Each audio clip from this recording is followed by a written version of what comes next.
This is a mandate to do what you said you were going to do. Get the economy working again for regular working class Americans, fix immigration, try to get crime under control, try to reduce the chaos in the world. This is a mandate from the American people to do that. I think I'm interpreting the results tonight as the revenge of just the regular old working class American, the anonymous American who has been crushed. Conservative CNN contributor Scott Jennings he's right. He is right in his analysis here. He's right that many working class voters have realigned themselves with the Republican Party after years of feeling left behind by the Democrats. Now, Trump did in fact make big gains yesterday with low-income voters and Democrats, or low-income voters that Democrats lost. Pretty significant support from, and that's according to the Washington Post exit polling from the 2020 election and last night's election. So they juxtapose the results in both elections. And let's take a quick look at this chart that'll help you visualize what's going on here, okay? So in 2020, Biden won voters with incomes under $50,000 by an 11-point margin, 55 to 45. Now, in 2024, Trump actually narrowly won with voters who are making under $50,000. So Trump was at 49, whereas Harris was at 48. So that's a pretty huge swing. Okay, so again, these are the so-called low-income workers, individuals making less than $50,000 a year. Now, let's take a look at the $50,000 to $100,000 bracket. That's what you're looking at on the screen right now. In 2020, Biden won voters in this bracket by 57 to Trump's 42. Now, if you look at the election yesterday in 2024, Trump won that same group of voters 49 to Kamala Harris's 47. And then the one category in which Kamala Harris did manage to beat Donald Trump, or I should say beat Biden, is with higher income voters. Okay, so if you look at this, in 2020, Trump won voters earning over $100,000 by 54 to 42. In 2024, Harris won those voters 53 to 45.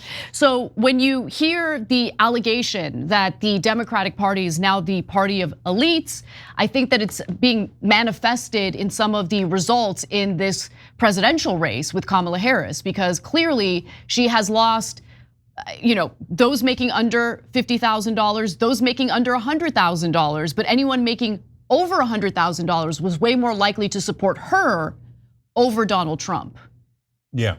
So Jeff Stein from the Washington Post noted these same numbers that Anna's talking about. And he wrote on Twitter, staggering class realignment / shift in working class. Okay, that's true, good.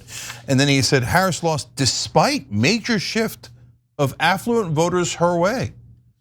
And I wrote back, not despite that, because of that. And it's amazing that they don't understand that in Washington. So when you court affluent voters by constantly bragging about how all the corporate CEOs are on your side and how you raised $1 billion, largely from spectacularly wealthy people in corporate PACs, that doesn't play well with non-affluent voters. You want to guess if there's more affluent voters in the country or non-affluent voters in the country? Of course, there's more non-affluent voters. This is so simple, such simple math, right? This doesn't take a 4-dimensional chess to figure this out. So why is the Democratic Party so obsessed with the money? And even today, in a story we'll do later in the show, they're bragging, we ran a perfect campaign, we raised $1 billion. No, a perfect campaign wins. Who cares about raising the $1 billion? Oh, I'll tell you who cares. The Democratic consultants do. Because as today, we are upset that we lost. Democratic consultants didn't lose.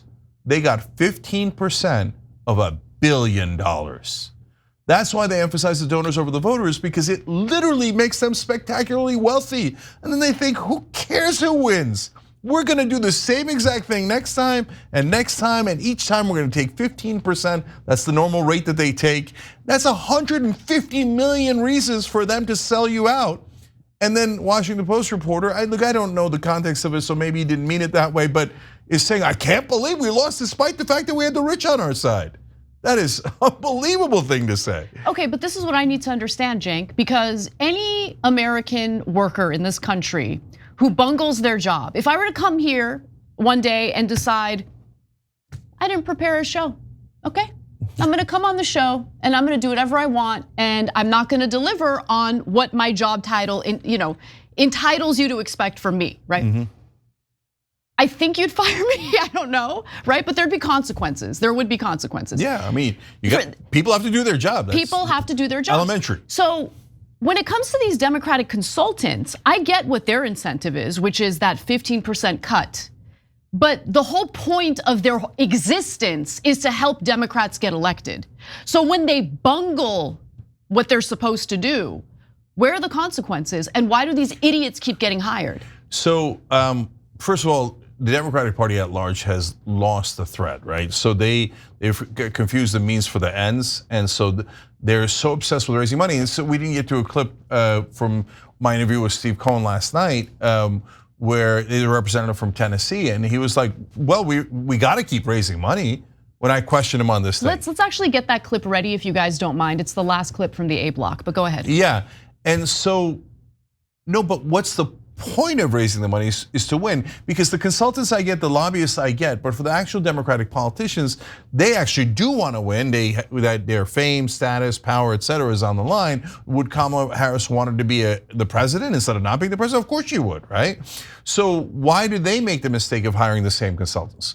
Well, first of all, there's groupthink, right? So the chief of staff and the campaign manager and the communications director for AOC that pulled off a miraculous upset against Crowley, one of the greatest upsets in political history in America, were never asked to do a single other job in Washington. Never hired for any other campaign, which is just amazing, right? Why? Because groupthink is, progressives are radicals. They probably got lucky. I mean, they have an incredible track record of success. They created this Justice Democrats thing out of nowhere and got these improbable victories. But no, everyone in Washington tells me, I gotta hire this guy and I gotta hire that guy. Oh my God, I gotta get them before the other candidates get them. Because why? Because they're so good at raising money. Money, money, money, money. And so the second part of it, the reason why they make the wrong decisions is because the donors aren't looking for a maverick. They're not looking for an independent-minded person who's going to be strong and strategic and smart and go, you know what, I'm in charge here. No, the donors want to be in charge. So that's why they pick weak candidates who they can tell them what to do and they will do them. And this is not even like, look, Grover Norquist, this is on the Republican side. It admitted to me and Ben Mankiewicz when we interviewed him in 2004 convention at the GOP, at the RNC. We said, why'd you pick George Bush over McCain? McCain had a better record in 2000, but your incredibly influential and incredibly wealthy group that has all the giant donor money went with Bush, who seems less qualified, etc. He said, we asked McCain, will you do what we asked? And he said, well, I'll take it into account, of course, but I'm the maverick. I'm going to make my own decisions. And George Bush said, yeah, of course, I'll do whatever you want. So we picked Bush. And there you have it. That encapsulates all of American politics. So they keep picking the weak, sometimes less intelligent person. The malleable. The malleable, that's a great way. And so it's a corporate robot that they program. That's why they all sound the same. That's why they all have talking points. So the minute someone strong rises up, they go to crush them, right? Yeah. And the donor class is the one that then spends an unbelievable amount of money in primaries to defeat people like Bernie Sanders. They're like, that guy's thinking for himself. No, we can't have it. Give me somebody weak and malleable. And that's why you get the people going, oh, I don't know, I picked the hottest Democratic consultant, I thought I'd win. So let's go to that interaction with Congressman Steve Cohen from Tennessee. This is the moment in the interview where Cenk asked him specifically about the issue with the donors. Let's watch. The main problem is that Democrats take donor money and deliver for their donors and not for their voters. I don't think that the Democrats get it at all. I think they're gonna go kiss more donor ass. They're gonna leave their voters behind. And like you said, they're gonna whine. And so does anybody in Congress understand how much the country hates the establishment? I think that Citizens United is awful. And it's terrible that Trump has Peter Thiel and Elon Musk jumping around showing off their pupik and thinking they're somebody, some cheerleader type. But they made a difference. And they gave him money. And Robert Kennedy's going to be in charge of some health care and some food and drug stuff. Donald Trump is, like, in my opinion, a deranged clown, a buffoon of a man. And so what does that make the Democratic Party if you lose to him twice?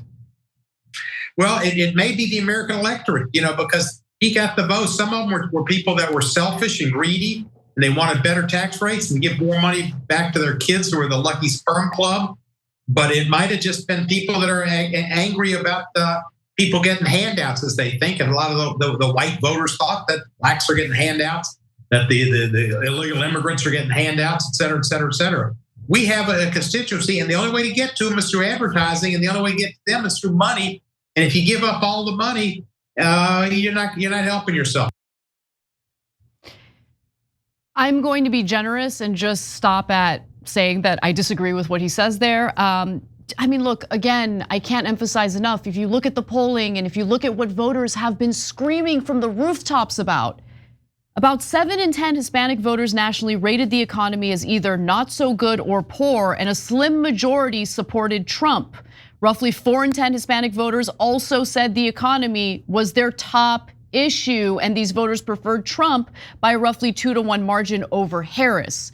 So, like, I know that we're talking about money in politics here, but I wanted to also include that moment where he blamed the electorate for handing victory to Donald Trump, as if it's the voters' jobs to campaign and secure a win for Kamala Harris. It is not their job, okay? The onus is not on them.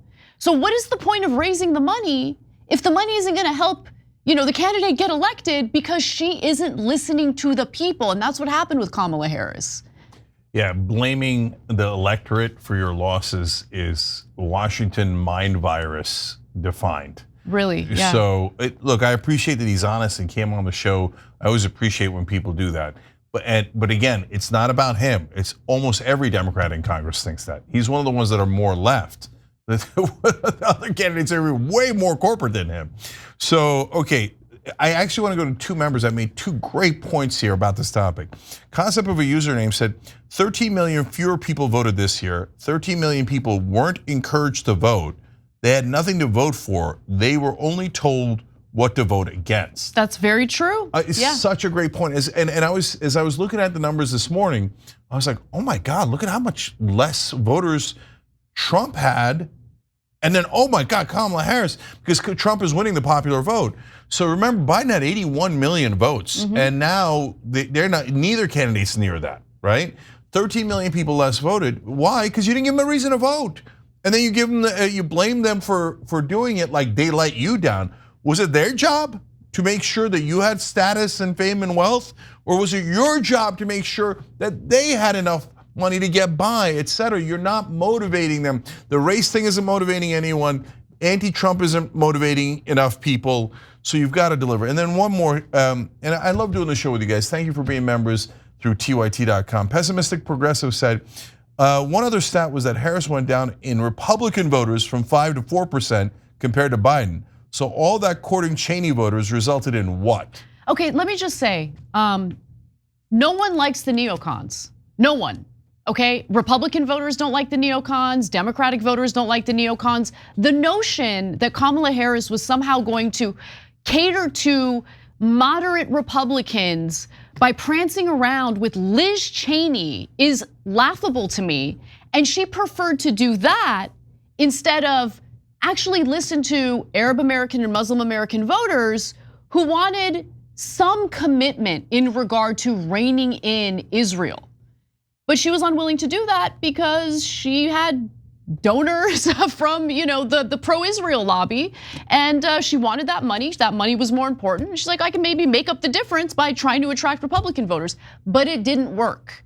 And anyone who honestly has 2 brain cells to rub together could have predicted that it wasn't gonna work, but she went in that route anyway. And look, I wanna just address one other thing in regard to Donald Trump. The media has been completely lying to you. What they'll do is they'll cherry pick, sometimes completely out of context, moments from his speech that sound nefarious or sound violent or dangerous, and ignore the rest of his speech or the rest of his interview. But you want to know something? He was actually pretty disciplined in this election.